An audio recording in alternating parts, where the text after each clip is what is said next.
Ouça agora na Rede Comunicadora Iguaçu, programa Conteúdos do Paradireito, esclarecendo por que o Paradireito é para todos. Olá, muito bom dia a todos e a todas. Hoje é dia 20 de março de 2021, sábado. Estamos no ar com o programa Conteúdos do Paradireito, pela emissora RCI AM 1320, Rede Comunicadora do Iguaçu, diretamente da cidade de Foz do Iguaçu, Paraná.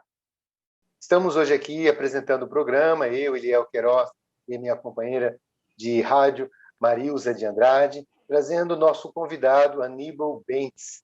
O professor Aníbal é graduado na Escola Naval, com especialização em Gestão de Políticas Públicas e Análise Criminal, graduando em Direito, docente da Consciologia desde 2004, webertógrafo da Enciclopédia da Consciologia, voluntário e pesquisador da Juriscons.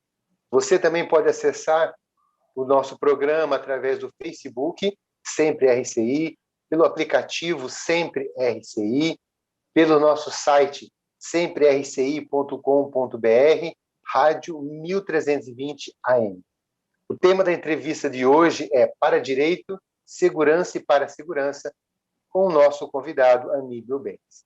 Agora, Marisa, passando a bola para você, para a gente seguir a nossa entrevista com o nosso convidado. Boa tarde a todos, boa tarde, Eliel, meu companheiro de programa, e boa tarde ao professor Aníbal Bentes. É um prazer muito grande tê-lo com a gente no programa Conteúdos do Paradireito. Muito bem-vindo, e pode dar boa tarde aos nossos ouvintes, nossos assistentes. Professor Aníbal. Boa tarde a todos. Eliel, Marilza, obrigado pelo convite. Boa tarde a todos os ouvintes. É um prazer estar com vocês nesta tarde. Pois é, professor. Nós queremos saber essa sua proposta da parasegurança. O que vem a ser a parasegurança? O que abrange ou restringe a parasegurança? Bom, a parasegurança eu vejo como uma estratégia. São condutas policiais, no sentido lato sensu da palavra polícia, na perspectiva em que nós podemos pensar na vigilância, na proteção, no socorro, no resgate, né, na contenção de posturas agressivas e também, mas porém, contudo, com acolhimento, né? Então, a parasegurança, ela propicia o resguardo, né? Preserva o nosso holossoma de uma perspectiva multidimensional, né? A parasegurança ela nos remete a essa realidade da dimensão física, da dimensão extrafísica e da relação entre as consciências intrafísicas e extrafísicas. E também, então, por isso, a essa proteção dos diversos corpos de manifestação que nós, na Consciologia, bem conhecemos. O corpo físico, o corpo energético, o psicossoma e o mentalsoma. E também se debruça, se preocupa com a proteção dos ambientes. E novamente, os ambientes na perspectiva da dimensão física e na perspectiva das dimensões extrafísicas. Então, parasegurança envolve todas essas condutas, essas posturas que, em última análise, visam propiciar bem-estar, segurança e para que as consciências possam se manifestar de uma forma pacífica. O que o paradireito faz a diferença? Esse conceito de parasegurança é do paradireito ou o paradireito acrescenta algo à parasegurança? Eu vejo que a parasegurança ela tem no paradireito a sua referência, né? Na medida em que o paradireito nos traz princípios de conduta pessoal, de conduta grupal, e esses princípios, como, por exemplo, a ortopensenidade, a cosmoética, que é um referencial ainda mais amplo, a autonomia consciencial, eles nos são válidos e úteis para que a gente possa, então, adotar condutas relativas à parasegurança que nos garantam os direitos o para-direito, né? Os para-deveres, os direitos na intrafisicalidade. Então, todo esse arcabouço da para-direitologia, ela serve como um norteador das condutas de para-segurança. E eu reforço a ideia da conduta porque a para-segurança ela é eminentemente teática. Ela nos impõe, nos impele comportamentos e também a atenção, a observação, para estarmos o tempo todo, vamos dizer assim, numa condição de alerta, para proporcionarmos, como eu falei anteriormente, então, a vigilância, a proteção, com antecipação, evitando os contrafluxos e os percalços que são naturais da nossa interação multidimensional. Professor Aníbal, para exercer a parasegurança, né, para ser, vamos dizer, um expert, uma pessoa atuante na parasegurança, o senhor coloca isso aí como uma coisa da polícia de uma forma geral, ou o senhor quer ampliar esse conceito de policial, de polícia, de policial? Eu pretendo ampliá-lo, né? Quando eu comecei a minha fala, que eu enumerei algumas condutas, essas condutas elas servem não só para o agente, para a consciência intrafísica ou as consciências extrafísicas que atuam diretamente com a questão de violência, de vigilância ou de proteção. Todos nós devemos ser agentes de parasegurança. Todos nós devemos estar alertas a tudo que nos acontece e também aptos, né? Cada vez mais nos colocarmos numa condição de maior aptidão para prestar, por exemplo, socorro, para nos mantermos em equilíbrio holossomático, para também contribuirmos com a assistência que possa ser demandada eventualmente de todos nós. Então, polícia aqui eu amplio. Não é só uma questão dos agentes de segurança pública propriamente dito, mas é uma conduta individual também. A todo momento, quando nós estamos atentos ao que estamos pensando e sentindo para evitar pensenes, né, pensamentos tóxicos ou de energias mais densas que nos causam algum desequilíbrio, nós estamos atuando de uma forma de proporcionando autossegurança na medida em que, estando alertas, somos capazes de rapidamente reverter essa condição. Ou que tenha surgido por uma interação de energias de um ambiente que esteja toxicamente impregnado, ou de uma interação com uma consciência mais patológica, ou de repercussões próprias da sua natureza, porque estamos todos em um processo de evolução, então ainda temos nossas variações, né, de comportamento, de condutas. Então, a parasegurança, ela serve como valor, como conduta para um pai, por exemplo, que ao observar e acompanhar os seus filhos, eles tentando protegê-los de toda sorte para que não se machuque, não sofra nenhum acidente, ele está atuando também nesse contexto de parasegurança. Quando nós temos num ambiente, por exemplo, na TENEPS, né, a nossa técnica energética pessoal,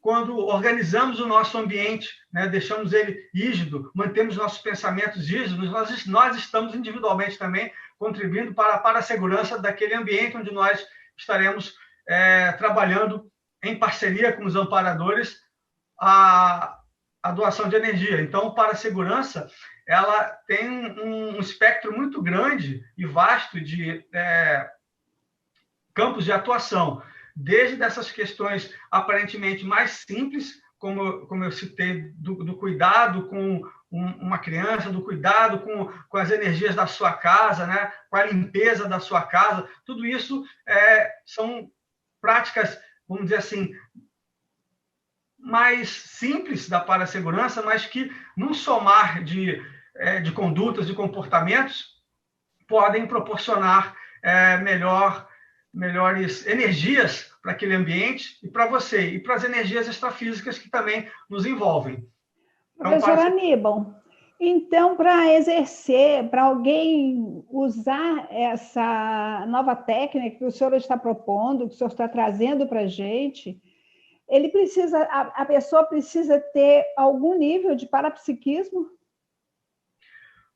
O parapsiquismo é um ferramental, né, fisiológico, importantíssimo para o exercício da parasegurança de uma maneira mais qualificada, né? Mas a parasegurança, mesmo para aqueles que ainda não possuem essas habilidades parapsíquicas desenvolvidas, já pode ser implementada. Voltando ao exemplo de um pai que cuida de uma criança, a amorosidade, a atenção, o cuidado, né? Tudo isso já gera um campo de energia que vai propiciar, vamos dizer assim, um encapsulamento energético saudável para aquele ambiente, para aquela criança. Agora, na medida que você é capaz de desenvolver o parapsiquismo para também já ser capaz de observar o ambiente extrafísico que envolve aquela situação, onde está aquela criança, ou por exemplo, se você está num banco, num shopping, ou como eu tenho exemplificado, num estádio de futebol, se os policiais pudessem perceber movimentações extrafísicas que pudessem influenciar nos torcedores a provocar uma briga ou um conflito ali mais grave, também é um recurso bastante interessante. E o parapsiquismo ele nos serve como sensores de longo alcance, mais amplificados, que vão nos permitir perceber situações com uma certa antecipação, o que nos dá a vantagem da prevenção, né, de atuarmos preventivamente e menos reativamente. Professor Aníbal, o senhor falou da pessoa que, mesmo que não sabendo que atua com parapsiquismo, que não tenha um parapsiquismo desenvolvido, atuante, o senhor colocaria, no caso, aquela pessoa que tem aquela intuição e segue atrás e consegue evitar algum dano maior, não só para si, como também para os seus familiares, né? Então, seria isso? E eu gostaria que o senhor explicasse para a gente, está chegando a hora da nossa pensata, nesse primeiro bloco, eu gostaria que o senhor explicasse o que é encapsulamento para nós. Ok. A intuição, ela é um fenômeno parapsíquico também, né? Porque ele advém da percepção das energias gravitantes em torno de um ambiente, de uma pessoa ou de uma ideia. Então, a captação dessas informações de forma, vamos dizer assim, que você não define a origem, né, que nós conhecemos por intuição, ela é válida e deve ser bastante valorizada como um elemento a mais, né, para que nós possamos, então, nos prevenir contra determinados eventos que futuramente, né, possam acontecer. E a questão do encapsulamento, e até, aproveitando a segunda pergunta, se fosse o caso, promover o encapsulamento. O que é o encapsulamento? É você trabalhar suas energias de forma a você criar uma blindagem, né, um invólucro, usando as suas próprias energias, as suas bioenergias, para que você se isole daquele ambiente, evitando uma intoxicação energética espúria, prejudicial à manutenção da sua lucidez e da sua capacidade de manter-se lúcido para atuar de uma forma mais adequada dentro do aspecto das possibilidades, né, do espectro das possibilidades da parasegurança.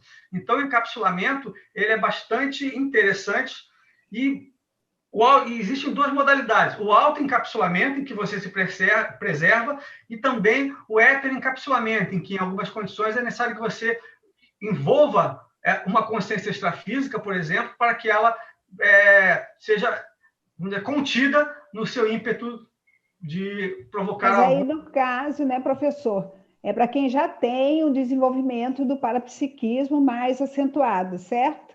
Exato. O encapsulamento ele requer um estudo e uma prática, não só um estudo, mas uma teática, né? Uma prática mais... Professor Aníbal, eu estou ouvindo falar em encapsulamento pela primeira vez. Mas aí eu quero de alguma forma, fazer isso. A minha vontade de me encapsular no meio do público ajudaria? Me encapsular, eu imagino que seja algo assim, como me cobrir, me defender daquele ambiente externo. A minha vontade de não ser percebida num ambiente.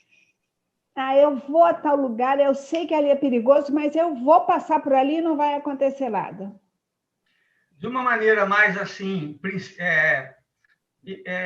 básica, vamos dizer, a partir do que pensamos e sentimos. Na medida em que nós consigamos manter um nível de pensamentos e sentimentos com relação a um determinado fato, alguma pessoa, de uma forma saudável, positiva, nós já criamos um encapsulamento básico, vamos dizer assim, né? Menos ostensivo. Agora, com técnicas da projeciologia, por exemplo, a mobilização básica de energias, é possível nós intensificarmos o fluxo das nossas bioenergias e atingirmos um estado que nós chamamos de estado vibracional. Esse estado vibracional que se caracteriza pela dinamização mais intensa das nossas energias a partir do comando da vontade, que seria, assim, capaz de criar um invólucro energético, um volume mesmo de energia que nos encobre e nos dá essa proteção para evitar intoxicações de energias externas, né? De ambientes extrafísicas e intrafísicas também. Ok, professor. Eliel, quer falar alguma coisa, algum comentário? Ou a gente pode ler a pensata? Mas se você quer dar um fecho... Pode. Não, mas assim, só para concluir, para depois você falar a pensata, Aníbal, eu achei muito interessante a questão da pensenidade e da cosmoética, né? E, naturalmente, quando a gente tem uma pensenidade mais cosmoético, se a gente é lúcido para isso, a gente pode fazer uma parasegurança cada vez mais efetiva e mais complexa. Mas só o fato de a gente ter essa conduta já cria uma blindagem mais efetiva, né? Então, tentar pensar nisso, que a nossa pensidade cada vez mais cosmoética, ela já cria uma blindagem natural de uma parasegurança.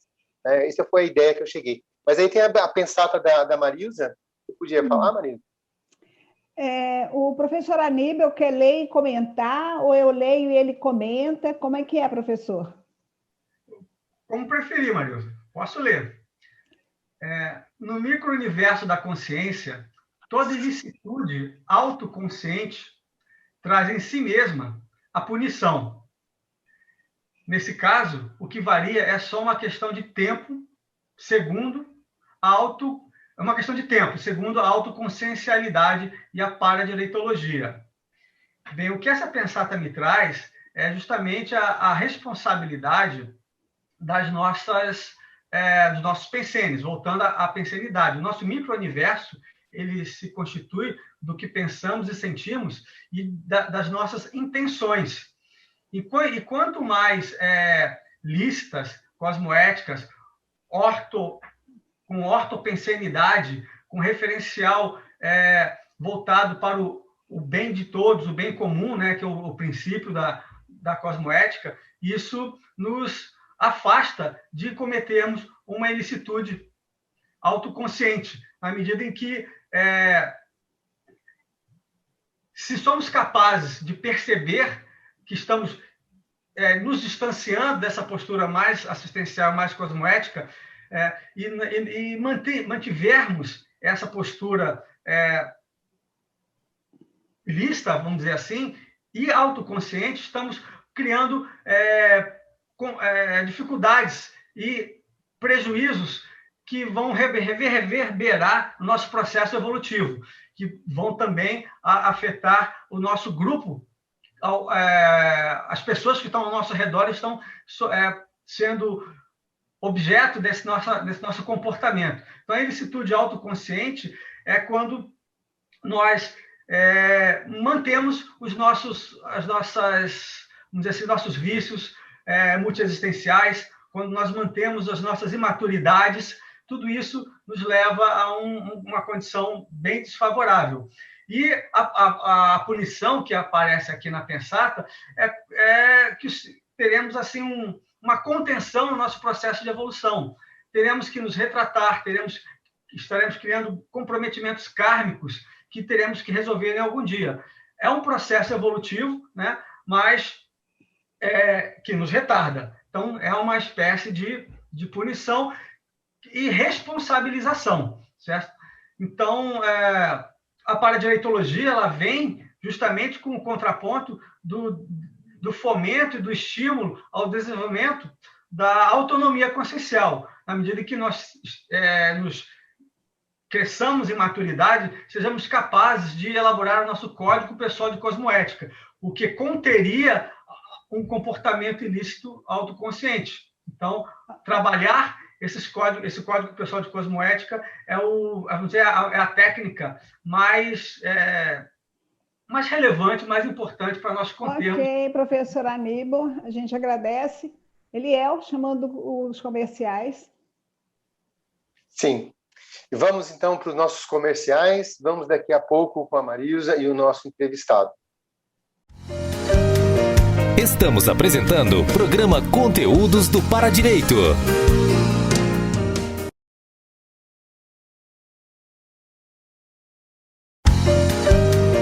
Voltamos a apresentar programa Conteúdos do Paradireito. Bom, voltamos a apresentar o programa Conteúdo do Paradireito, na RCI, Rede Comunicadora de Iguaçu. Marilza e eu vamos dar prosseguimento ao nosso bate-papo com o nosso convidado Aníbal Bentes, com o tema, né? Paradireito, segurança e parasegurança. Marilza? E nós estamos aqui de volta, professor Aníbal, muito boa a sua apresentação, muito boa a sua análise da nossa pensata do bloco anterior.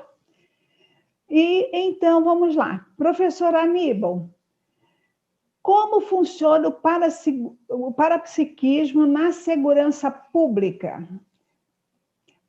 Bom, esse é um tema que me instiga muito a pesquisa, né? Recentemente, observando que, esporadicamente, alguns parapsíquicos, alguns médios, alguns outros anímicos, voluntariamente ofereciam as informações que eles acessavam para alguns agentes de segurança pública. Isso no mundo inteiro. Há relatos Estados Unidos, Europa, Uruguai, aqui no Brasil. A Scotland Yard tem referências a isso, a própria CIA. Então, eu fiquei curioso de saber por que não há ainda uma sistematização desses procedimentos.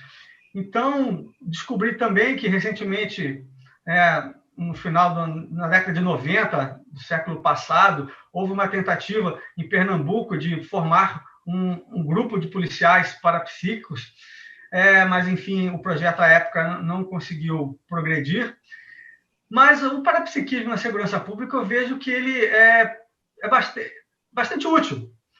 Por exemplo, nas situações de investigação, onde você, usando os recursos da clarividência viajoura, os recursos da retrocognição, da psicometria, que é você absorver as energias dos ambientes, dos objetos, para buscar informações a respeito das pessoas que estiveram ali ou que usaram aqueles objetos.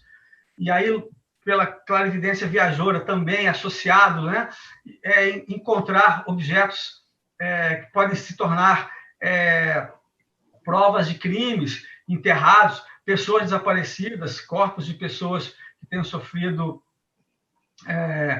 homicídio. Enfim, o parapsiquismo ajuda na investigação, né, nesse sentido. Mas vejo também que ajuda na questão da prevenção. Por exemplo, um policial que se vê tendo que entrar num ambiente de conflito, em um ambiente em que ele vai ter que se confrontar com criminosos. Então, é um ambiente altamente tóxico energeticamente. Se ele conseguir se auto-encapsular para manter um equilíbrio emocional, para interagir com a maior lucidez possível num ambiente desses, seria interessante. ele usar, por exemplo, a clarividência viajoura para identificar aonde estão escondidos esses elementos, essas pessoas de conduta criminosa, para surpreendê-los sem, por exemplo, ter que disparar arma de fogo por conta do efeito surpresa. Por exemplo, identificar onde estão armazenadas armas e drogas. Então, tudo isso de uma forma mais segura, porque ele pode estar à distância e não estar no ambiente do conflito, né? Mergulhado nesses ambientes. Então, o parapsiquismo também, ele para o seu desenvolvimento, ele requer um autocontrole maior. Então, as técnicas de mobilização básica de energia, de autocontrole emocional e racional, são recursos que vão ajudar muito, por exemplo, a redução dos penso eu, né, dos autos de resistência, porque podem evitar confrontos. Professor Aníbal, aqui no Brasil, o senhor abordou um assunto interessante. Aqui no Brasil, a visão do uso do parapsiquismo é uma visão mística e religiosa. E tanto na Europa como nos Estados Unidos, não existe isso. Na Inglaterra, por exemplo, o parapsíquico ele é um profissional. Né? A gente vê, por exemplo, tem um filme aí passando, que é A Vida Depois da Morte, em que os parapsíquicos são profissionais. Eles fazem um treinamento, eles fazem um investimento físico, fazem um aprimoramento do que eles já trouxeram com eles, dos sinais que eles tiveram, né? Mas eles ganham por aquilo com a maior naturalidade. É o tempo que eles teriam para estar numa repartição, exercendo qualquer função. E aqui no Brasil, não. Aqui no Brasil é comum se achar um absurdo se um parapsíquico, um médium, como comumente chamado, cobra uma consulta. Como ficaria isso nessa questão mística religiosa que nós temos aqui no Brasil?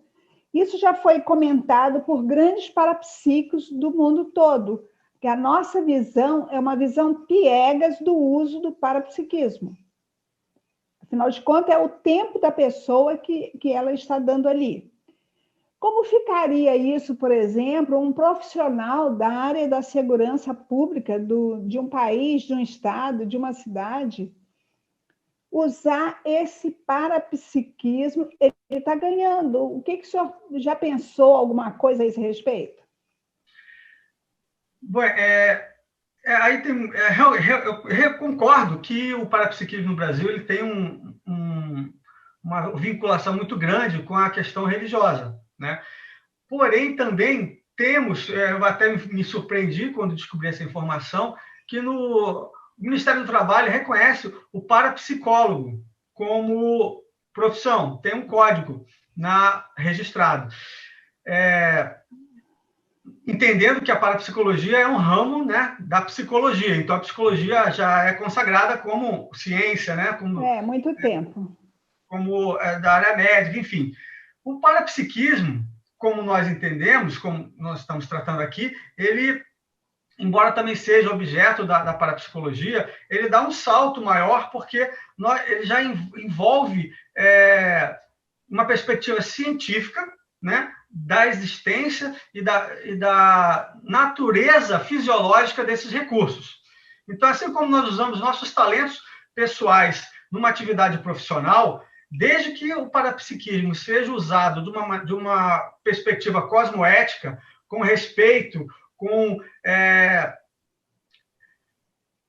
empatia e com responsabilidade, ele poderia ser utilizado, entendo eu, por profissionais como a Polícia Militar, que exercem uma atividade remunerada, mas poderiam se valer dessas habilidades também para complementar a sua atividade, certo?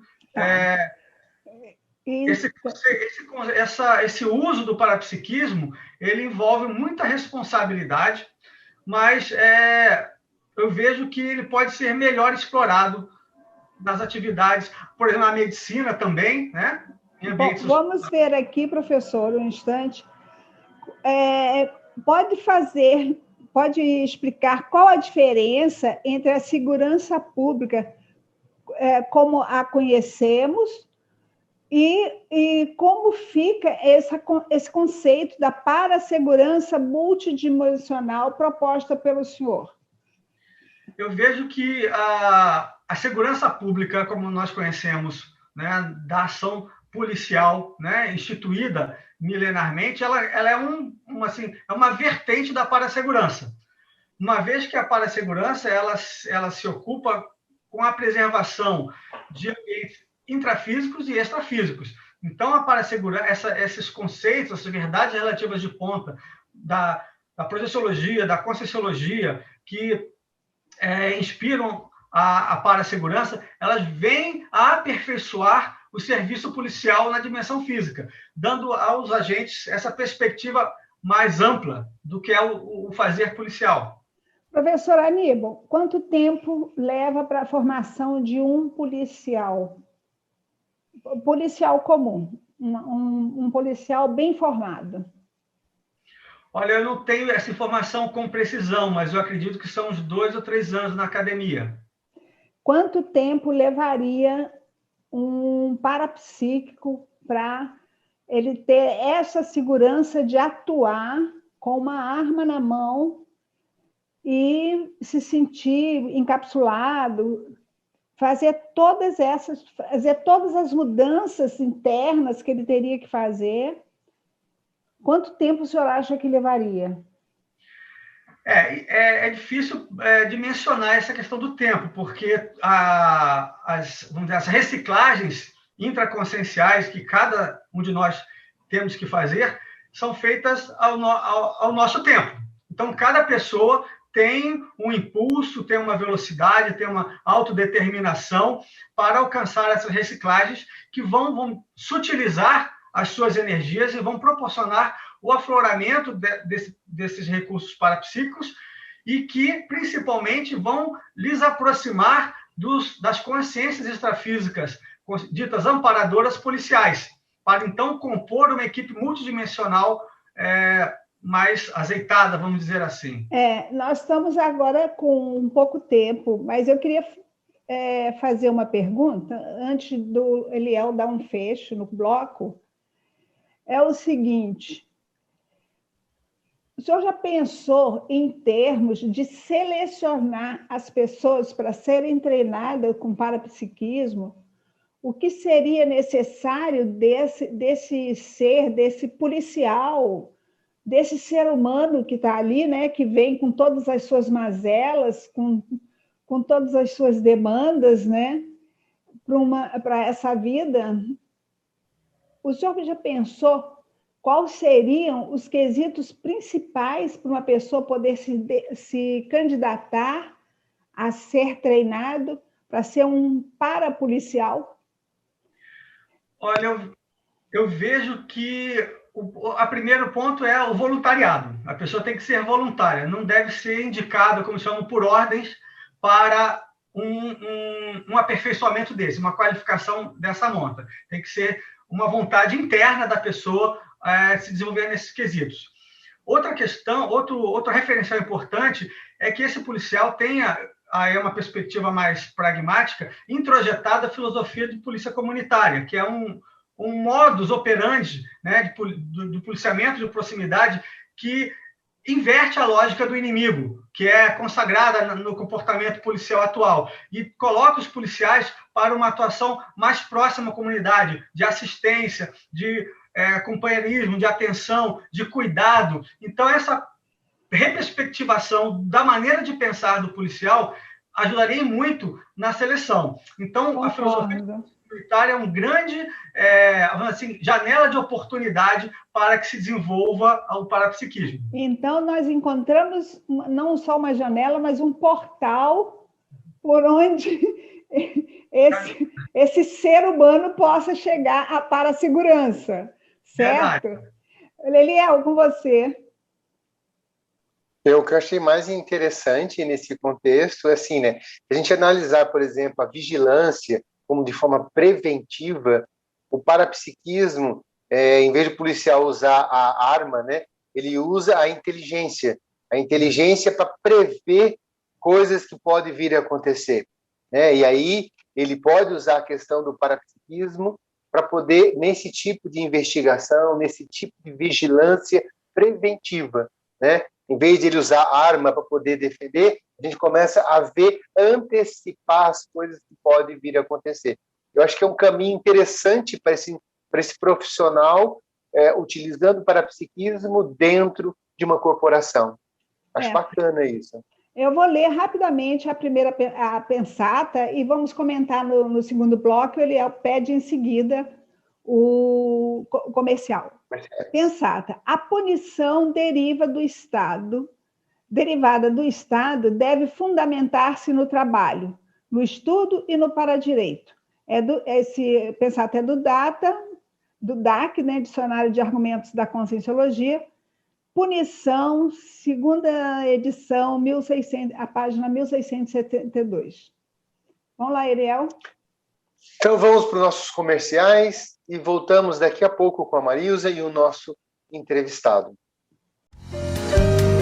Estamos apresentando o programa Conteúdos do Paradireito.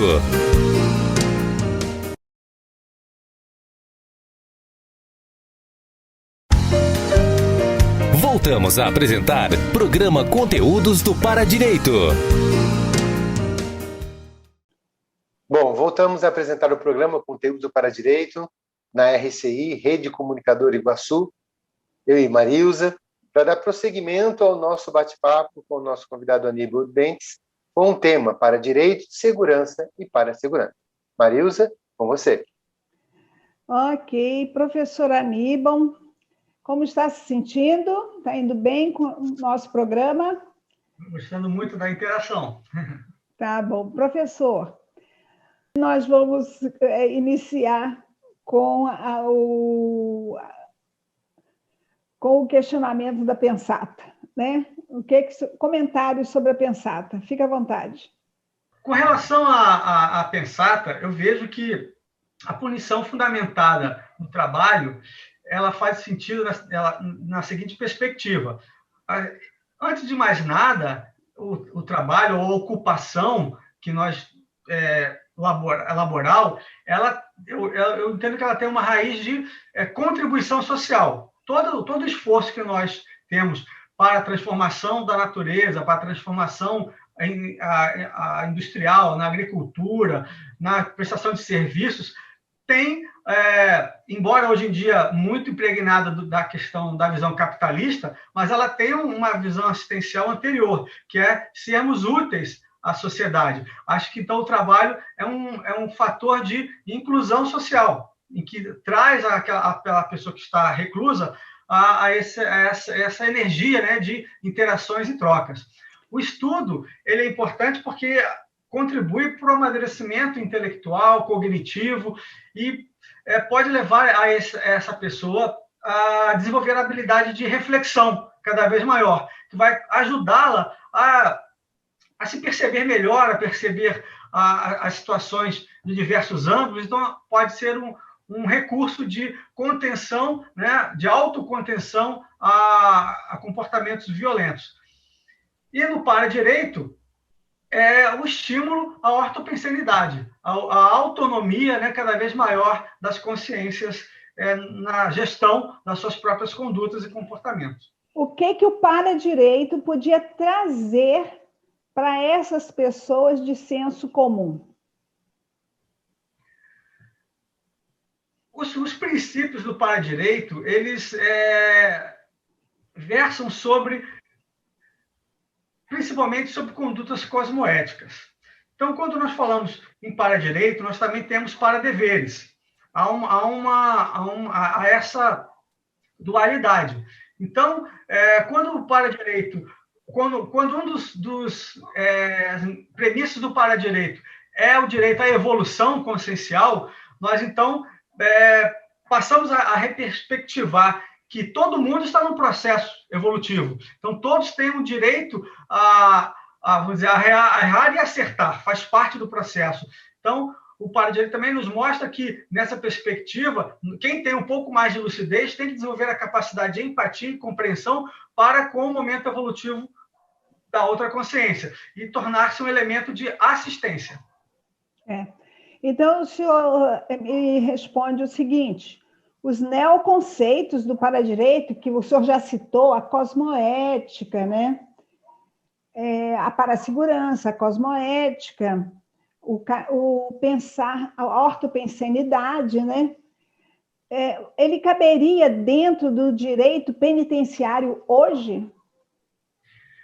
Eu associo essa pergunta, a minha resposta a essa pergunta, ao processo da justiça restaurativa, que é um movimento dentro do mundo jurídico de renovação das condutas judiciárias, que visam a diminuir o encarceramento, na medida em que, se a sociedade desenvolvesse a capacidade de restaurar relações, resolver conflitos sem o uso da violência, isso nós já estaríamos nos valendo de premissas do para-direito, em que cada vez mais somos levados à composição das nossas dívidas grupocármicas para solucionar as mesmas, em um movimento de amadurecimento consciencial para chegarmos novamente à questão da autonomia. Então, trazer essas questões para dentro do sistema penitenciário, mas na perspectiva de cada vez de menor encarceramento. Eu acho que seria um movimento bem... Professor Aníbal, nós já tivemos um programa atrás com a professora Adriana Scioli, em que ela explica o que é a justiça restaurativa. Eu gostaria que o senhor sintetizasse para a gente, para completar o raciocínio do senhor, o que é a justiça restaurativa, o máximo de sintético possível para a gente poder prosseguir. A justiça restaurativa ela pode ser aplicada no ambiente judicial ou extrajudicial. Então, ela visa justamente a minimizar as penas, vamos dizer assim, de restringimento à liberdade, de restrição à liberdade, na medida em que ela proporciona o entendimento entre as partes, entre algoz e réu, uma vez que não só a prisão ou a indenização de um mal feito repercute positivamente no sentimento de justiça que a vítima possa vir a ter. Então, a justiça restaurativa ela busca algo que seja aparente, que traga percepção de justiça para ambas as partes. Ok. Quem nos assistir, quem estiver nos ouvindo, pode procurar no nosso programa no Face da rádio, né? Já está gravado lá, o programa da professora Adriana Scioli, que explica profundamente o que é a justiça restaurativa. Mas foi muito bom, essa parte eu tinha que fazer, uma vez que o senhor traz a justiça restaurativa como uma ponte para o para-direito dentro do direito penitenciário e do direito formal como a gente tem hoje. Muito bom a ligação que o senhor fez. E que tipo de treinamentos os agentes de segurança pública seria necessário para que eles pudessem exercer a parasegurança? Bem, eu acho importante começar com o domínio das bioenergias. Então, cada agente deveria desenvolver essa habilidade de trabalhar as suas próprias energias. Para, com isso, ir criando estofo energético para promover de forma lúcida a ocorrência de tais fenômenos. Então, produzir, por exemplo, a clarividência a partir do uso da vontade. Em ele sentindo a necessidade de investigar algum ambiente, ele entra no processo de maior relaxamento, trabalha suas energias e estimula a clarividência. Bom, teríamos força de falar. Então, a segurança pública teria que fazer um curso à parte para que as pessoas, talvez de parceria, né, com a Conscienciologia, com a Juriscons, em que houvesse esse treinamento de forma técnica e consciente, porque entra aí os conceitos da multiexistencialidade, da serialidade da consciência. Certo, professor? Perfeito. Perfeito. Professor Aníbal, o que o poder público teria de fazer ou mudar para o exercício da segurança oferecida no momento para a segurança? O que a segurança oferece hoje, o que teria que mudar para passar a agir como para a segurança? Apenas o treinamento do pessoal? Não, é a discussão que nós acompanhamos na sociedade, não só no Brasil, mas no mundo, é a conduta militarista do inimigo, em que os policiais estão imersos em sua grande maioria. A virada é a filosofia de polícia comunitária, que é aplicável não só para aquele policial que faz a ronda nas ruas, que ocupa as UPPs ou as bases comunitárias de segurança, como é denominada aqui em Salvador, mas também para todas as unidades policiais. Isso também está na política de segurança, na política nacional de polícia comunitária, que determina que essa filosofia seja disseminada para todas as unidades, ou seja, busca-se uma mudança de cultura nas polícias, para que elas cada vez mais se pacifiquem e interajam, eventualmente com força, né? Um movimento que eu achei bem interessante, que há necessidade de força, mas acolhimento. Então, os dois movimentos têm que estar coadunados. A polícia, eventualmente, vai ter que usar de força para conter o movimento de força que lhe é oposta, mas ato contínuo proporcionar o acolhimento também. Então, isso é uma mudança de comportamento, de paradigma do que é fazer polícia.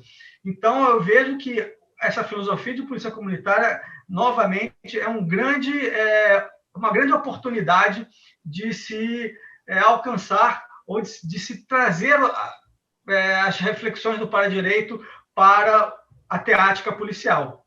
O senhor acha, professor, que caminharia junto essa mudança no sistema judiciário brasileiro e essa proposta que a Juriscons traz, que o para-direito traz do Estado Mundial? Acho que ajudaria nisso? Eu vejo, voltando à justiça restaurativa, que é o movimento assim, de reciclagem... Mais atuante, que está atuando realmente hoje. E quando se junta com a polícia comunitária, dá um efeito assim sinérgico muito grande. Existem já muitos policiais, pelo menos eu posso falar aqui do estado da Bahia, que já aplicam as técnicas circulares no seu cotidiano, no seu dia a dia, quando tem que resolver uma briga de vizinho, ou um sequestro, ou um socorro, as outras atividades de rotina, eles aplicam as técnicas circulares e conseguem distender e resolver aqueles conflitos. Então, há uma sinergia já de ambas as partes para que isso aconteça. Eu acho bastante forte isso. Muito bom, muito bom. Então, Eliel, alguma coisa? Só uma coisa que eu achei interessante, quando você fala da polícia comunitária, é uma mudança de paradigma, né? Em vez de eu criar a dicotomização bandido e mocinho, eu começo a trabalhar com o convívio com a comunidade, o convívio com as pessoas e gerar segurança a partir do convívio, da confiança que se trabalha dentro de grupo. Isso é uma mudança muito significativa, né? É aquela coisa do vizinho que cuida do outro, que todo mundo cuida de todo mundo, e aí há uma defesa natural pela convivialidade sadia do grupo. É isso? É perfeito. Inclusive, a filosofia de polícia comunitária, ela convida os cidadãos a colaborarem com o policiamento, na medida em que você cria exemplos de boas condutas, mas você também ajuda, por exemplo, a tomar conta do bairro. como nós falamos, a parasegurança, ela também se debruça pela questão das energias dos ambientes. Então, a filosofia de polícia comunitária também estimula as pessoas a olharem para o entorno e apontarem para a polícia. A polícia tem um problema de iluminação aqui, tem um problema de esgotamento sanitário ali, o ponto de ônibus está com um problema assado, tem uma família que tem uma casa onde ocorre violência doméstica. Então, o próprio cidadão também entra e interage nesse processo de parasegurança, criando esse conforto, esse acolhimento, minimizando conflitos e potencializando a segurança, e ampliando. E quanto mais pessoas estiverem pensando nessa perspectiva assistencial, aí nós fazemos um grande encapsulamento comunitário de energias positivas que geram ainda mais segurança, para a segurança, né, naquele ambiente. Ok, professor Aníbal. Vamos à nossa última pensata.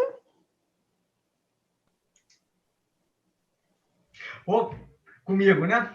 Há realidades que hoje, ano base 2014, são teorias e exceções, e que amanhã serão vivências generalizadas predominantes. Por exemplo, paz universal, cremação, descrenciologia, cosmoeticologia, transafetividade, paradireito, Estado mundial, serenologia, vida interplanetária.